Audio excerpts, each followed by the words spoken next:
first health meditation. Today's topic is one that's fascinating and important, and it concerns so many of my patients. The issue is sleeplessness. Why can't we sleep? Why do we wake up in the middle of the night? What are we going to do about that? So I have lots of information and thoughts on this topic, and I can't wait to share it with you. I don't know how many of my patients actually feel that they can't sleep, but it's close to 80% when they come up to see me for the first time. They feel like that they can't fall asleep, or they just can't settle down before midnight or 1 o'clock. And a lot of times there's a pattern of awakening throughout the night where the sleep isn't deep. So there's the awakening at 2 o'clock, at 3 o'clock. I have so many patients who tell me they wake up in the middle of the night, they exercise, they read, they cook dinner for the next day, and then they go back to sleep at 5 and sleep for another few hours. And it's exhausting. And they don't know what to do about it. It's a huge industry, a pharmaceutical industry out there with sleep aids.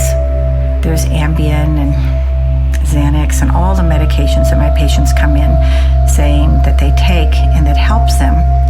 But the research is not good on these medications. For example, with Ambien, there's new data coming in showing that it increases Alzheimer's disease. And when they do sleep studies on patients who take Ambien, those patients actually sleep only 15 to 20 minutes more than when they didn't take Ambien. It's just that they have no memory of being awake and they think they slept better. But actually the benefit of these medications is not really in terms of giving you a good night's sleep. You kind of just forget that you weren't asleep. So the key to sleep and deep sleep is not these kinds of medications. When I think about what works the best for my patients, the first thing is to balance all the hormones back to ideal levels. And in these meditations, you're going to hear a lot about hormonal balance because hormones are actually our body's software. So if you go to boot up your computer and you want to get information back from it, but there's no software on the computer, you aren't going to get that data back. The same thing is true of the body. The hormones tell the cells what to do. It regulates all the body's activities. It makes the brain calm and thoughtful. It allows the neurotransmitters to be active and alert when needed, and then in deep sleep when that's needed.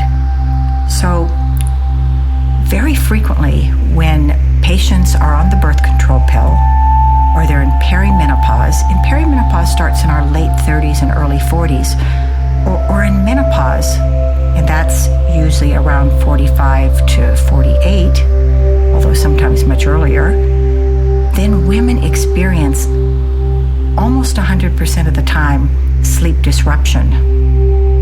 Even if they slept really well when they were younger, for no reason, it's like a bolt of lightning is going through them in the middle of the night, and they classically wake up in the middle of the night, sometimes for hours.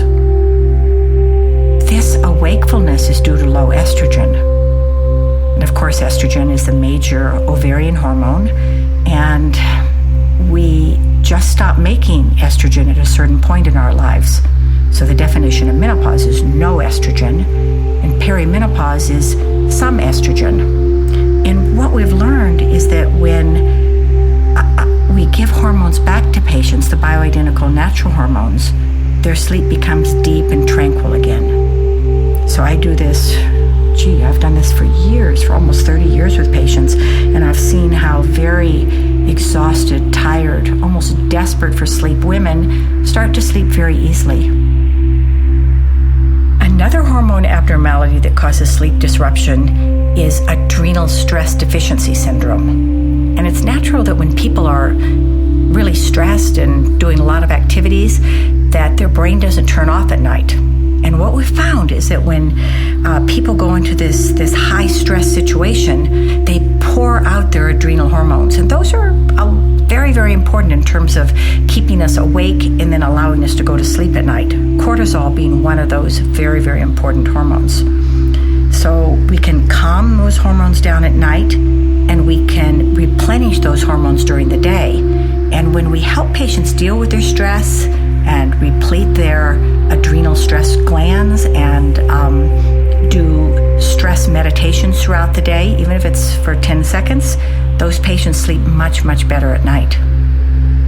There are a number of sleep supplements that I like to help my patients with.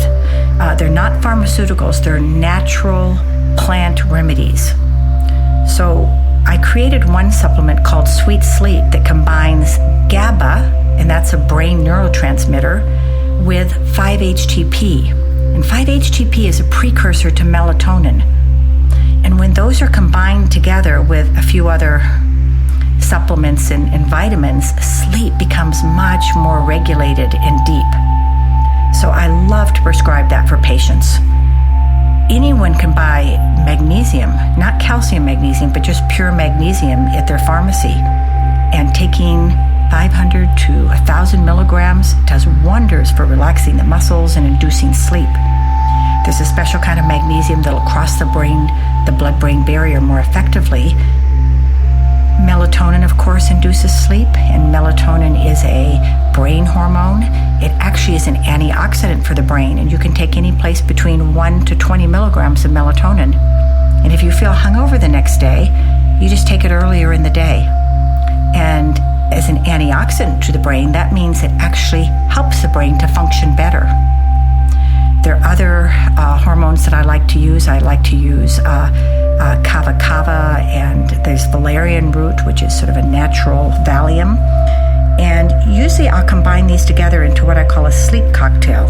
And you take a little of this, a little of that. It's kind of like a little bit of alchemy. And sleep is much deeper and more tranquil. So balancing all the hormones back to youthful levels, helping with a little plant herbs for better sleep. And then there's the whole concept of establishing sleep hygiene. And what that means is establishing a set pattern each night to guide you more naturally into sleep. When I was a child, I was living in Oregon as a child, in the great Northwest. There were a lot of logging trains and trains going throughout the night. And I developed a pattern at night where I would start to hear a train in the distance, and I would hear its distant whistle.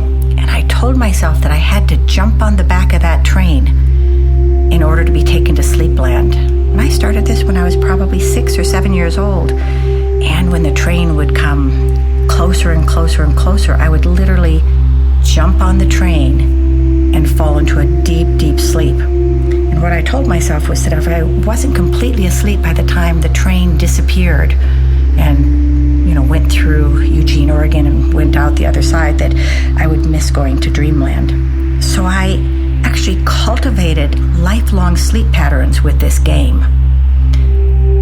You can do the same thing by developing a sleep routine where you take, for example, a warm bath or a warm shower, and then you do a little bit of breathing just in bed where you breathe in and breathe out. Some people have a cup of warm tea. Chamomile tea is really a nice sleepy time tea. And you always do the same thing at night. I have some patients who have sung themselves little songs, probably like their mother used to do when they were so young. And this little routine that we set up actually induces sleep in us. And when we break that routine, then we're out of that sleep pattern.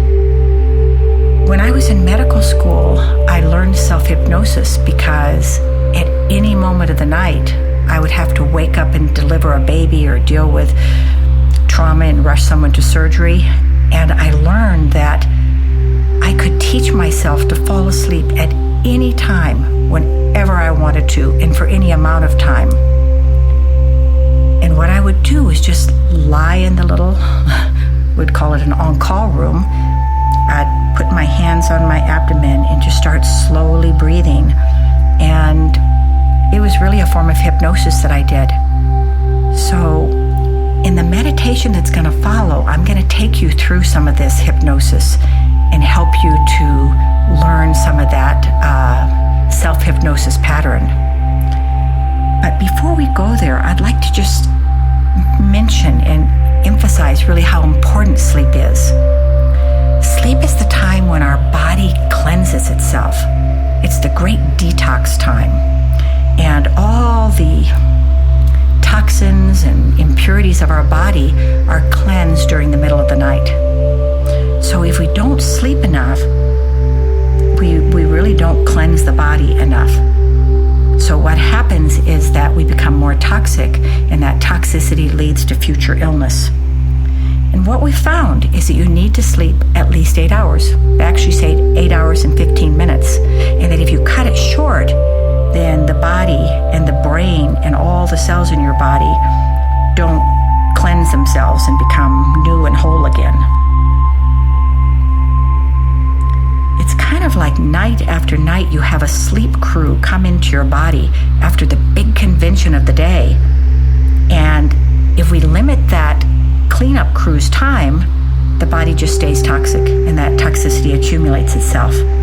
So when that happens, we gain weight. Our memory becomes less clear. It causes depression. And boy, the studies on sleeplessness are, there've been a lot of them showing how it leads to major kinds of illnesses like heart disease too. So what I'd like to suggest is we stop this tug of war between you and sleep. I mean, nature has already decided that we need to sleep. We simply cannot stay awake. So if we become friendly with our sleep and friendly with our need for sleep, everyone wins. It's kind of like if you're a big basketball star, you need the team around you to be great. So all the sleep players, those people that come out at sleep to help you cleanse your body and to reset your metabolism, are part of your players. They're part of your team members.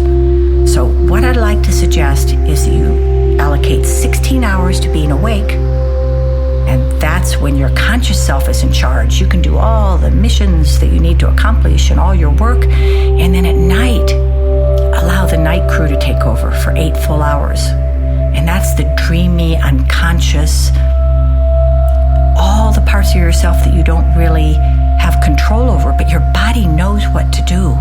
It just needs the time to do it.